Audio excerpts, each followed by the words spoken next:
Okay. This time, I remembered to put music in my background. I got some of the free YouTube music, and I wanted to put it in the back so it wasn't just, my voice and then the awkward pauses. But for now, let's go over my predictions for Chapter 3900 Years Quest. I forgot to do a predictions video for 38. I was very disappointed in my whole, trying to lob on that, but luckily for me, it was a pretty solid rounded chapter. I mean, I don't think I would have predicted a possessed Makarov, so at least there's that. I was very curious of what his relevancy in this whole arc will be, but now we know. So, in regards to that whole point, I would like to just kind of throw my cards towards seeing just a buffed Makarov uses spells. I'm wondering if he'll be using Ghost Dragon Slayer abilities or if he's going to be using Makarov spells. Because we know one thing about Makarov that we never really got to see a lot of, but we know he has a wide variety of magic. Similar to Jalal. Jalal has a lot of magics outside of just heavenly body magic, as does Makarov outside of his giant magic. We know he's got, he's able to use basic elements. He's got that weird constellation looking spells that he used against this fight with Josei. But it could also be a merged, maybe weird ghost light? I don't know. That is a little bit curious because we don't really know how the Wraith synchro rate works. But I mean, as it is, it's at least something. A lot of my hopes for this next chapter, well, besides seeing where's Wendy been? Wendy's in that fight with Nebel, but we haven't really seen anything about that in a couple chapters. Obviously, that's not the big focus right now, but I'm curious to know how that fight's going. But my main kind of attention is towards Lucy, because Lucy, she mentioned about Kana when she was getting affected by Lisana's, would that be a Lamia? It's not a Gorgon, it doesn't have snake hair, I don't think. I don't think it was just Medusa and her two sisters that had snake hair. I think it was all Gorgons.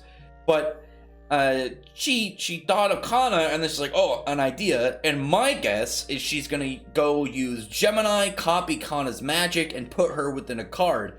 Because then she can use card magic, and instead of just we defeat all the Fairy Tail members possessed by, controlled by the White Witch, and then what? Because really, what would happen after that? Are they just gonna keep beating them every time that they go unconscious? No, if they defeat them and then put them in these cards, then it's going to render them unable to keep fighting and keep being a problem. But it also would be a way for them to deal with the Dragon Eaters right now, because Lucy's definitely not strong enough to deal with Madmel and Skullion.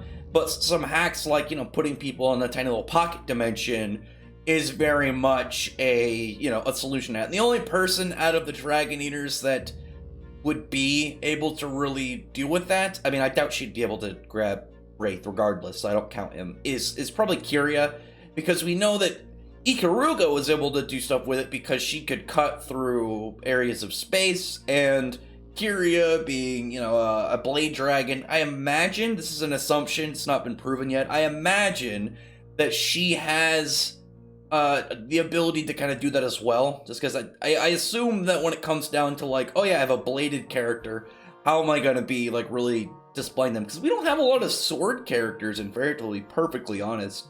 But then you look at Easel, when he fought Wendy, he was able to cut wind, so he definitely could cut elements. It wasn't just physical matter he could cut. So there is that. I am putting a lot of money on Lucy, putting this in her head, because she's not going to be I'm just going to go find Kana for a reason. She's smart. Lucy is the smartest member out of the main cast. She's very intelligent, she's tactical, and she uses her magic primarily as the utility and variety of it in order to get past situations, whereas, other people have, with hers is more now combinational, and then using her Yodo Benizakura with her other armors as well. And then, Slayer mages in general, they're think on the dollar, on the dime, and adapt, keep fighting. They're very durable, very powerful, and they're able to persevere pretty heavy. But Lucy especially, she's a very tactical fighter. She's very much thinking out strategies, swapping, her abilities to see what best suits the situation she's in, kind of like Haru with his 10 Commandments. And then lastly, the one I wanted to look at is just really quick. But as I said, my main discussion for this prediction is definitely Lucy, because I think she's gonna be the solution to dealing with the White Witch cult at the moment. After that point, just kind of like a base setting of like how are we going to prevent them from being as much of a nuisance. And then Kiria and Laxus, I'm not surprised that Kiria was losing to Laxus, because with not involving any of Natsu's like heavy buffs like Dragon Force, Savage Dragon Fire, his Ethereus Dragon Force, anything like that, just like straight up to standard, I would put my money on Laxus, being much stronger than him, in his base state, and they were fighting the Dragoneers. Natsu didn't go beyond his base form, so even though I imagine the Dragoneers be fine fighting, Lightning Flame Dragon and probably Fire Dragon King mode, but Laxus against Kiria especially, because Kiria is very offensive based, so even though she's a Dragon Slayer, her durability wouldn't be nearly as high as I would imagine a standard Dragon Slayer, because instead hers is straight peaking offense, kind of like how Gajeel and Mad Mole are both, like, they're very defensively based. Actually, thinking about it, I really want to see a Gajeel versus Mad Mole fight. I wonder how that would go, because Gajeel very heavily focuses on, the hardness of his metal, and here's Mad Mole, who's like a straight armor dragon, so he should be more durable than him. It'd be really cool to see Gajeel go up against a guy who seems to be a straight, one-up to his ability. Because with Gajeel, it's like, well, like watching him against Natsu, he was using his superior defense in order to, turn that against Natsu, and this kind of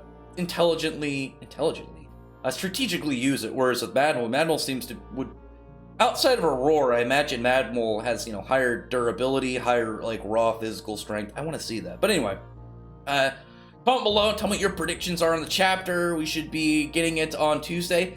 It is, Daylight Savings does end tomorrow, so it's going to be coming out an hour later. I mean, I guess you won't really notice. I'll notice just because it'll be different time for me at work, and usually it depends on when I put out spoilers, if I'm available or not, if I'm busy. Don't know now. It'll be a mixed match bag at the moment. So if I can get the spoilers out, then I will. If not, then you know that I'm doing something and biting my teeth, hoping to hurry up and get finished with whatever I'm doing to go buy the chapter and see what's going on.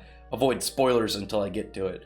But other than that, like I said, comment below, thumbs up the dude, from the like button and the subscribe button, and check out my other videos. And I appreciate everyone who's already subscribed, and I thank you all for listening. Bye.